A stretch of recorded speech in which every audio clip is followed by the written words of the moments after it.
सड़कें आप जानते हैं सिर्फ कंक्रीट और डामर की पट्टियां नहीं होती। ये असल में तरक्की की वो नसें होती हैं जो शहरों को, लोगों को और उनके सपनों को एक दूसरे से जोड़ती हैं।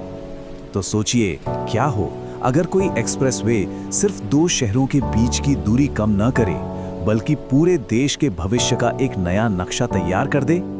आज हम मुंबई बेंगलुरु एक्सप्रेसवे की कहानी में उतर रहे हैं। एक ऐसा प्रोजेक्ट जो सिर्फ सफर के घंटे कम नहीं कर रहा बल्कि भारत की उम्मीदों को एक नई रफ्तार दे रहा है।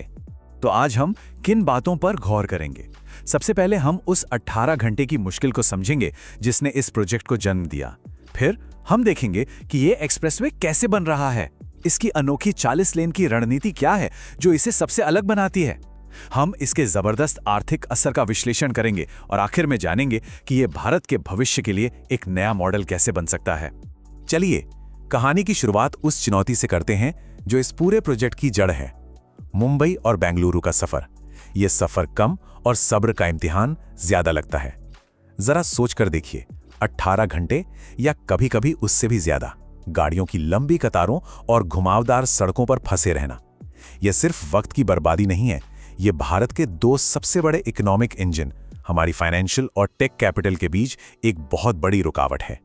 तो यहीं से एक बड़ा सवाल खड़ा होता है, क्या 18 घंटे की इस थका देने वाली यात्रा को सिर्फ 6 घंटे में समेटा जा सकता है?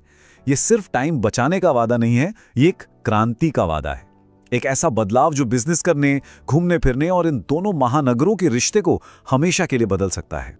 चलिए जरा इन नंबर्स पर नजर डालते हैं। आज की तारीख में ये सफर 15 से 18 घंटे का होता है, लेकिन ये नया एक्सप्रेसवे इस टाइम को घटाकर सिर्फ 5.5 से 6 घंटे करने का वादा करता है। ये तो यात्रा के समय में लगभग 2/3 की कटौती है। जरा सोचिए, इससे कितनी प्रोडक्टिविटी बढ़ेगी, बिजनेस के कितने नए मौके बनेंगे और कितना कीमती वक्त बचेगा। तो इस बड़ी समस्या का हल क्या है? जवाब है एक बिल्कुल नया ग्रीनफील्ड एक्सप्रेसवे, एक ऐसा राष्ट्रीय कॉरिडोर जो जमीन से शुरू होकर आसमान छूने की महत्वाकांक्षा रखता है। ये सिर्फ एक सड़क नहीं है, ये इंजीनियरिंग का एक शानदार नमूना है जिसे भारत के इंफ्रास्ट्रक्चर के भविष्य को एक नई दिशा देने के लिए डिजाइन किया गया है। और हां, इस बड़ी सोच के पीछे एक बड़ा नंबर भी है, 50,000 करोड़ रुपए। ये सिर्फ एक लागत नहीं है, ये भारत सरकार का एक बहुत बड़ा इन्वेस्टमेंट है। ये दिखाता है कि ये प्रोजेक्ट देश के लिए कितना जरूरी है और इसके आर्थिक विकास के लिए कितना महत्वपूर्ण है। तो असल में ये एक्सप्रेसवे दिखेगा कैसा? चलिए कल्पना करते हैं। पुणे और बेंगलुरु के बीच 700 किलोमीटर का एक एकदम नया रास्ता। शुरू में ये 8 लेन का होगा, जिसे भविष्य में और भी चौड़ा किया जा सकेगा। इसे 120 किलोमीटर प्रति घंटे की स्पीड के लिए डिजाइन किया गया है और 55 फ्लाईओवर और 22 इंटरचेंज के साथ ये एक बिना रुके बिल्कुल स्मूथ सफर का वादा करता है। इस पूरे विजन को समझने के लिए हमें केंद्रीय मंत्री नितिन गडकरी की बात सुननी होगी। जब वो कहते हैं कि यात्रा का समय 1/3 कम हो जाएगा, तो वो सिर्फ टाइम बचाने की बात नहीं कर रहे हैं। वो असल में देश की प्रोडक्टिविटी और क्षमता को अनलॉक करने की बात कर रहे हैं। वो समय की बाधाओं को तोड़कर विकास को रफ्तार देने की बात कर रहे हैं। लेकिन अब बात करते हैं उस चीज की जो इस प्रोजेक्ट को सच में रेवोल्यूशनरी बनाती है, और वो है इसकी 40 लेन की स्ट्रैटेजी। ये सिर्फ सड़क बनाने के बारे में नहीं है, ये एक ऐसी दूर की सोच के बारे में है जो भविष्य की जरूरतों को आज ही पूरा करने की तैयारी है। इस नई सोच को समझने के लिए हमें अतीत से एक सबक लेना होगा। मंत्री नितिन गडकरी ने खुद ये माना कि भारत के पहले एक्सप्रेसवे मुंबई पुणे एक्सप्रेसवे को बनाते समय एक गलती हुई थी। भविष्य के विस्तार के लिए जरूरी जमीन नहीं ली गई थी और नतीजा, आज वह एक्सप्रेसवे अक्सर जाम से भरा रहता है। और यही सीख इस नई साहसिक योजना की नींव बनी है। इस अप्रोच को हम कहते हैं फ्यूचर प्रूफिंग, मतलब भविष्य के लिए आज ही तैयारी करना। ये कुछ ऐसा है जैसे आप घर बनाते वक्त सिर्फ अपने आज के परिवार के बारे में नहीं सोचते, बल्कि भविष्य में बढ़ने वाले परिवार के लिए भी जगह छोड़ते हैं।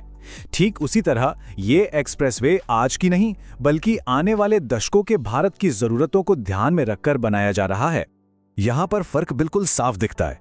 एक तरफ है पुरानी सोच जहाँ सिर्फ 6 से 8 लेन के लिए जमीन ली जाती है जो कुछ ही सालों में कम पड़ जाती है, और दूसरी तरफ है ये नई दूर की सोच, 40 लेन के बराबर जमीन का अधिग्रहण। ये प्लानिंग में एक बहुत बड़ा बदलाव है।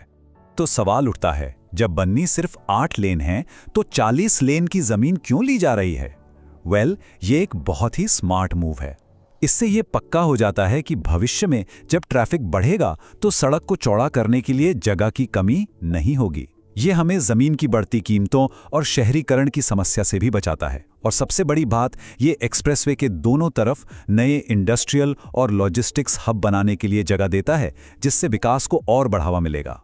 चलिए अब जरा इसके आर्थिक असर पर नजर डालते हैं। ये एक्सप्रेसवे सिर्फ 2 शहरों को नहीं जोड़ रहा, ये भारत के फाइनेंशियल और टेक्नोलॉजी हब्स को, देश के 2 सबसे बड़े इकोनॉमिक पावर हाउसेस को एक दूसरे के और भी करीब ला रहा है और इसका असर पूरे देश में महसूस किया जाएगा।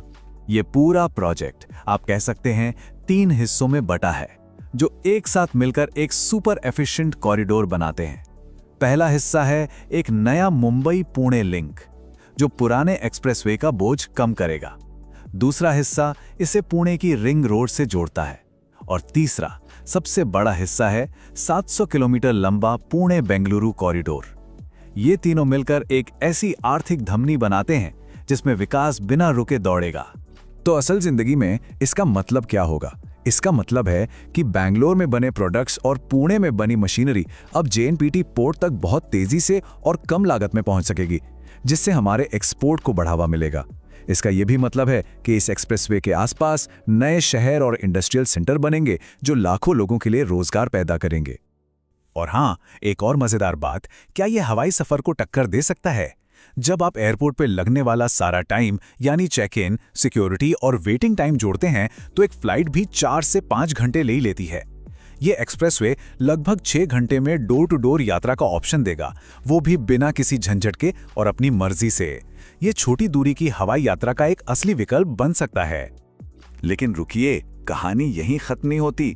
ये एक्सप्रेसवे आगे जाकर बैंगलोर चेन्नई एक्सप्रेसवे से भी जुड़ेगा। जरा कल्पना कीजिए, मुंबई से चेन्नई सिर्फ 8 घंटे में। ये भारत के पश्चिमी, दक्षिणी और पूर्वी तटों को जोड़ने वाला एक विशाल इकोनॉमिक कॉरिडोर होगा।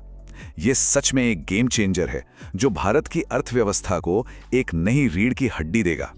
तो आखिर में यह समझना बहुत जरूरी है कि मुंबई बेंगलुरु एक्सप्रेसवे सिर्फ कंक्रीट और डामर का एक टुकड़ा नहीं है। यह भारत की प्लानिंग की सोच में आए एक बड़े बदलाव का प्रतीक है। अब हम सिर्फ समस्याओं के आने पर रिएक्ट नहीं कर रहे, बल्कि भविष्य के लिए देश को प्रोएक्टिवली बना रहे हैं। तो इस पूरी कहानी का सबसे बड़ा टेक अवे क्या है? वो ये है कि इस एक्सप्रेसवे का असली इनोवेशन इसकी दूर की सोच में है। 40 लेन की जमीन अधिग्रहण की रणनीति हमें बताती है कि भारत अब सिर्फ आज के लिए नहीं सोच रहा, ये 20-30 यहां तक कि 50 साल आगे के भारत के लिए योजना बना रहा है और आने वाली पीढ़ियों के लिए एक मजबूत नींव रख रहा है। तो हम आपको इसी सवाल के साथ छोड़ जाते हैं, क्या भविष्य के लिए सुरक्षित, दूरदर्शी और बड़े पैमाने पर योजना बनाने का यही तरीका भारत के विकास का नया मॉडल है? ये प्रोजेक्ट हमें सोचने पर मजबूर करता है कि कैसे आज लिए गए साहसिक फैसले आने वाली पीढ़ियों के लिए एक बेहतर भविष्य का रास्ता बना सकते हैं। ये सिर्फ एक सड़क नहीं है, ये एक वादा है।